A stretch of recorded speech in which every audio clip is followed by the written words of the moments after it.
hayi ngalo ndlela umshini ukuthosta vele kwahamba ugesi lapho alenethini wakoro Ireland. So from lapho iSundowns ibe seyilinganisa lelo bhola ngo3 goals. Relax. Yeah, ayikho into ababe besayenza lapho. Sesiyawina, sesidlala isinomi kanjani. Yabo. And uAubrey Modiba bephansi.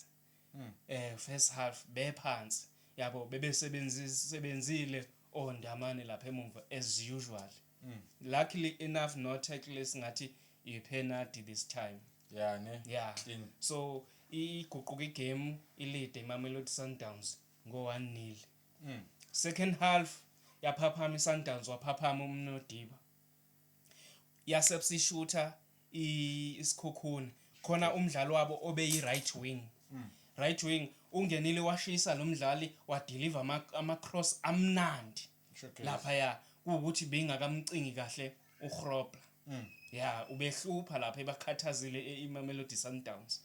Then from there no action ebeyenzeka up until ama substitution. Wa substitute ucoach kusho ukuthi bese ubona ukuthi uyayifuna le game. Into ke eyenzakelile as usual. Why uMatthews ebehlala isikhathi eside kangaka? Ube na one shot on target uMatthews namhlanje ne pass